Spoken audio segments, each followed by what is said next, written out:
Alright, let's do this. Oregon coast, yo, what is up everyone? It's Donna, and if you're new here, I basically just run around with a camera trying to squeeze every last drop of awesome out of life, and then I share it with you guys. And if you're not new, welcome back, adventurers. Today, we're exploring the top 10 cities you absolutely must visit on the stunning Oregon coast. Let's dive in. Seriously, this place, it's got a vibe, a real raw energy that you just don't find everywhere. I've been wanting to do this trip for ages, and to finally be here, to finally be doing this, it feels pretty epic. So the plan is simple. We hit the road, we explore, we find the cool spots, the hidden gems, maybe get a little lost, definitely eat some good food, and just soak it all in. The Oregon coast isn't just a line on a map, it's a whole experience. It's a series of moments, of views that just make you stop and go, whoa! And I'm taking you all along for the ride, every step, every discovery. This isn't just about ticking off towns, it's about feeling the pulse of this incredible stretch of coastline.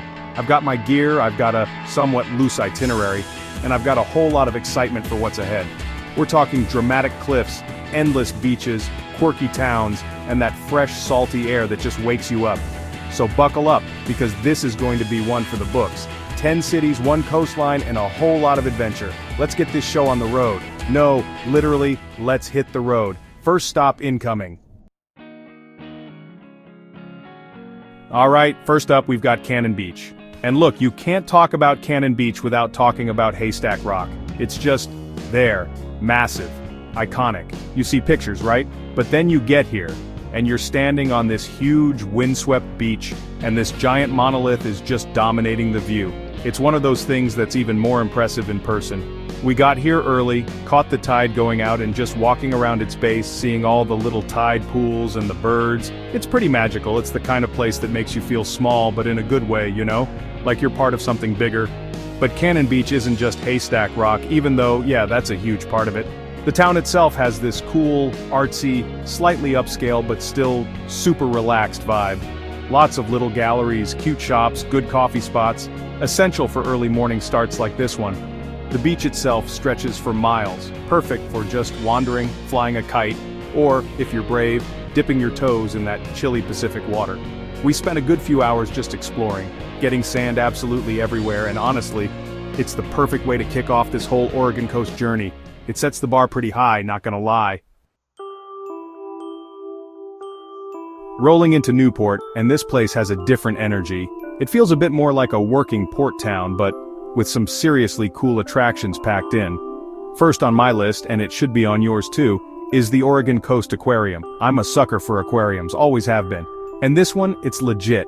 They've got these massive shark exhibits, jellyfish that look like they're from another planet, and my personal favorite, the sea otters. Could watch those little guys play all day.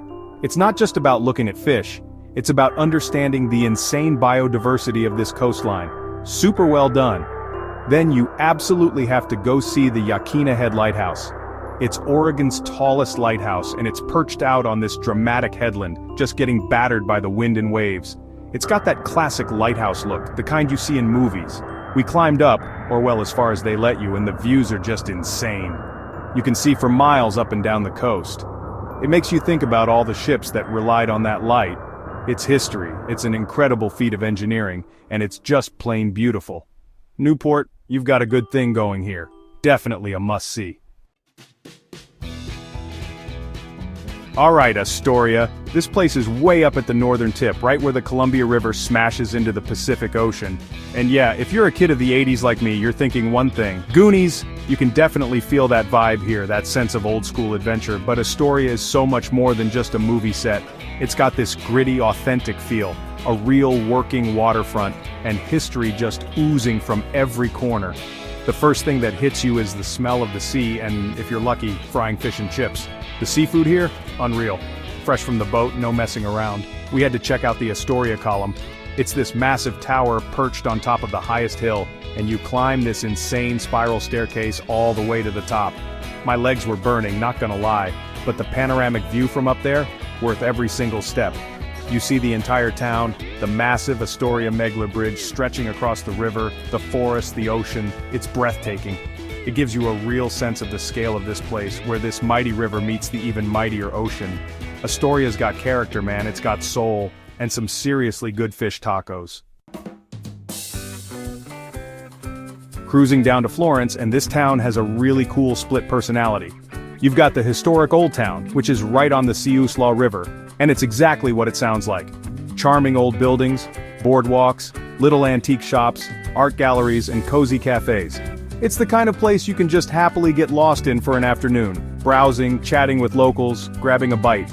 There's a real sense of community here, a slower pace that's a nice contrast to some of the more bustling spots. We found this amazing little bookstore and just chilled for a bit. It's important to build in those moments, you know? But then, just a short drive away, you've got something completely wild, the Sea Lion Caves. And when I say caves, I mean this massive, privately owned wildlife preserve and bird sanctuary that's basically a giant cavern filled with stellar sea lions. The sound, the smell, it's an experience, let me tell you. You take an elevator down into this natural amphitheater and there they are, hundreds of them, barking, lounging, swimming. It's a bit overwhelming at first, but it's undeniably impressive to see these creatures in their natural-ish habitat. Florence gives you that perfect mix of quaint and wild. Lincoln City, this place stretches for 7 whole miles along the coast, so yeah, there's a lot of beach here. And what do you do with a lot of beach and a good amount of Oregon wind? You fly kites. Seriously, this place is famous for it. The sky is just full of them. Huge, colorful, elaborate kites. It's like a festival every day. We picked up a cheap one and gave it a shot. Let me tell you, it's harder than it looks to get those things soaring, but once you do, it's pretty satisfying. The beaches here are wide and open, perfect for it. But it's not just about kites. Lincoln City is also a hub for finding these hidden glass floats. It's this program called Finders Keepers, where local artists hide handcrafted glass floats along the beaches, and if you find one, you get to keep it. We spent a good hour or two combing the sand, didn't find one this time, but it's a super cool treasure hunt. And if you want to stretch your legs beyond the beach, there are some great hiking trails that take you up into the hills for incredible coastal views like the one up to God's Thumb. It's all about getting out there and doing stuff in Lincoln City. Alright, next stop, Seaside. This town has a classic, almost old-fashioned beach town resort feel, and I'm kinda here for it. The big draw is the promenade, this 1.5-mile long paved walkway that runs right along the ocean. It's perfect for a stroll, a bike ride, or just people watching. You see families, couples, everyone just enjoying the ocean air. And at the center of it all is the turnaround, with this statue of Lewis and Clark, marking the end of their long journey. It's a cool historical touch, but the thing that really makes Seaside unique, and maybe a little quirky, is the Seaside Aquarium. It's one of the oldest aquariums on the West Coast, and it's famous for its seals.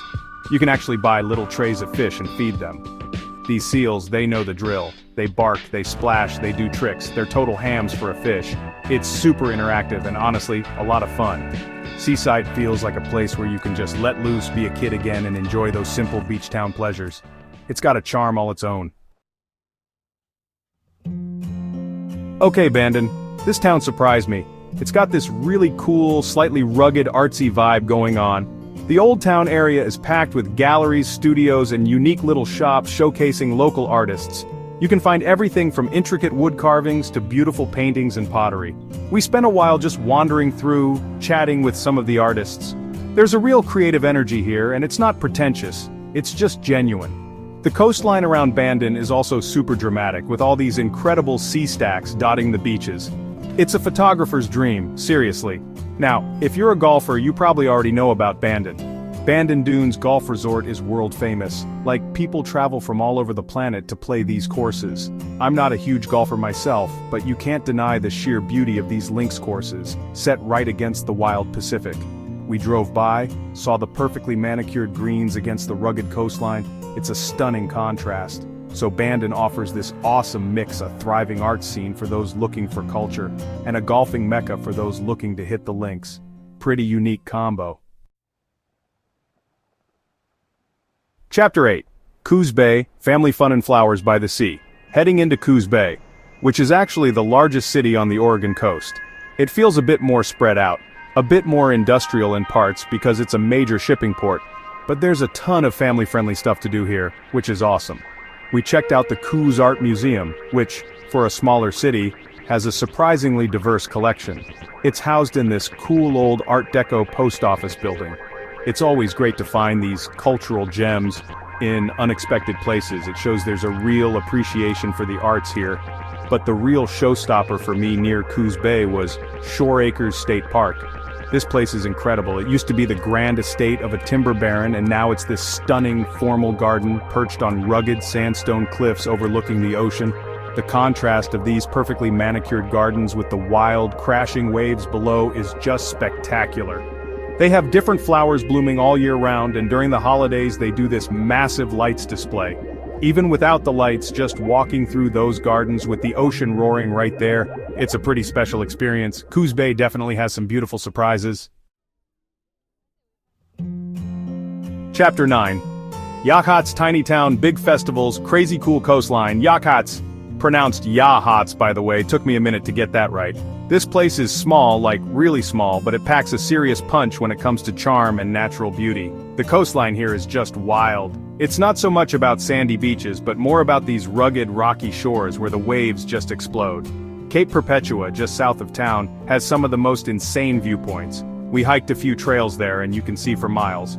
There's this one spot called Thor's Well that, at high tide, looks like the ocean is draining into a giant hole. It's mesmerizing. What's also cool about Yachats is its festival scene. For such a tiny town, they have some really unique events like the Yachats Music Festival and get this, a mushroom festival in the fall. How cool is that? It speaks to the community vibe here, people coming together to celebrate the things they love. It's a place where you can really connect with nature, slow down, and just appreciate the raw power and beauty of the Oregon coast. Yachats might be small, but it leaves a big impression. Definitely a hidden gem. Chapter 10. Brookings, the southern star, where Oregon says hello goodbye. And here we are, Brookings. This is pretty much as far south as you can go on the Oregon coast before you hit California. It's often called the banana belt of Oregon because it tends to have milder weather, which is a nice bonus. Brookings feels like it has a little bit of everything we've seen along the coast, all rolled into one. You've got beautiful, accessible beaches like Harris Beach State Recreation Area with its awesome sea stacks and tide pools. We spent some time there just exploring, and it's classic Oregon coast beauty. Beyond the beaches, there's a really good food scene developing here. Lots of fresh seafood, of course, but also some cool cafes and restaurants with diverse offerings. And for outdoor activities, you're spoiled for choice. There's the Chetco River for fishing or kayaking, and plenty of hiking trails in the nearby Siskiyou National Forest. It feels like a great place to either start or end your Oregon coast adventure, a town that really captures the spirit of the whole region. It's got that relaxed, welcoming vibe, and it's just a beautiful spot to soak in those final coastal views. Chapter 11. That's a wrap on the Oregon coast, for now. And just like that, 10 cities, hundreds of miles, and countless whoa moments later, our Oregon coast adventure is coming to an end. Man, what a trip. From the iconic Haystack Rock all the way down to the sunny vibes of Brookings, this coastline has just been relentless with its beauty, its character, and its ability to surprise you around every single bend in the road. I knew it was going to be good, but honestly, it exceeded every expectation. There's a rawness here, an authenticity that's just so refreshing. This trip wasn't just about making a video or ticking off spots on a list. It was about connecting with the places, with the people, and yeah, even connecting a bit more with myself. There's something about being by the ocean, about seeing that vastness that just puts things in perspective. I hope through all the quick cuts and shaky cam footage, you guys got a real sense of what it's like to experience this place.